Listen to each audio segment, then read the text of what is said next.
ಇದು ಏನಾಗಿದ್ರೆ ಕಾನ್ಶಿಯಸ್ನೆಸ್ ಇಲ್ಲೇ ಇರಲ್ಲ. ಅದು ಮತ್ತೆ ಕೆಳಗೆ ಚಕ್ರಕ್ಸ್ಗೆಲ್ಲ ಹೋಗಿ ಹೋಗಿ ಮತ್ತೆ ಸೈಕಲ್ಸ್ ತರ ಬರ್ತಾ ಇರುತ್ತೆ. ಅವಾಗ ಏನಾಯ್ತಾರೆ, ಒಬ್ಬರಿಗೆ ತುಂಬಾ ಅನುಭವಗಳು ಬರುತ್ತೆ.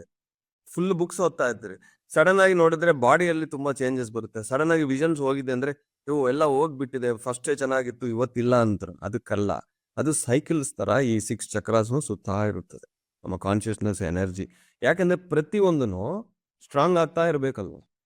ಮೇಲೆ ಚಕ್ರಾಸ್ ಮಾತ್ರ, ಈಗ ಒಬ್ರಿಗೆ ಸಂಸಾರ ಇಲ್ಲ, ಯಾವ ಜವಾಬ್ದಾರಿ ಇಲ್ಲ, ಬರೀ ಸ್ಪಿರಿಚುವಾಲಿಟಿ ಇದ್ರೆ ಹೈಯರ್ ಚಕ್ರಾಸ್ ತುಂಬಾ ಚೆನ್ನಾಗಿರುತ್ತೆ. ಬಟ್ ಕೆಳಗೆ ಎಲ್ಲ ಡ್ಯಾಮೇಜ್, ಎಮೋಷನ್ ಸರಿ ಇಲ್ಲ, ಮೈಂಡ್ ಸರಿ ಇರಲ್ಲ, ಫಿಸಿಕಲ್ ಲೈಫಲ್ಲಿ ಒಂದ್ ಕಡೆ ಅವ್ರು ಕೂತ್ಕೊಳ್ಳಕ್ ಆಗಲ್ಲ. ಸಂಸಾರದಲ್ಲಿ ನಿರ್ವಾಣ ಯಾಕೆ ಹೇಳಿದ್ರೆ ಅಂದ್ರೆ, ಸಂಸಾರ ಅಂದ್ರೆ ಫಸ್ಟ್ 3ನೇ ಚಕ್ರ, ನಿರ್ವಾಣ ಅಂದ್ರೆ ಈ 2 ಚಕ್ರ, ಮಧ್ಯದಲ್ಲಿ ಇದೊಂದು ಪೈಪು, ಇದು ದಾಟ್ಬೇಕು. ಇದೇ ಟನಲ್, ನಮ್ಮ ಒಳಗೆ ಎಲ್ಲರಿಗೂ ಟನಲ್ಸ್ ಇದೆ, ಈ ಟನಲ್ ದಾಟ್ಬೇಕು. ಸೊ ಕೆಳಗೆ ಇರೋ ಈ 4 ಚಕ್ರಗಳು, ಮೇಲೆ ಇರೋ 4 ಚಕ್ರಗಳು, ಇದು ಸಂಸಾರನ ಬ್ಯಾಲೆನ್ಸ್. ಸಂಸಾರದಲ್ಲಿ ಇರೋರ್ಗೆ ಮಾತ್ರ ಇದು ಬ್ಯಾಲೆನ್ಸ್ ಇರುತ್ತೆ. ಧ್ಯಾನ ಮಾಡೋಕೆ 2 ಬ್ಯಾಲೆನ್ಸ್ ಇರುತ್ತೆ, ಆ ಸೇವೆ ಮಾಡೋರ್ಗೆ ಇದು ಬ್ಯಾಲೆನ್ಸ್ ಇರುತ್ತೆ. ಅದಕ್ಕೆ ಈ 3 ಮಾಡ್ತಾ ಇದ್ರೆ ಮಾತ್ರ 7 ಕರೆಕ್ಟ್ ಆಗಿದೆ.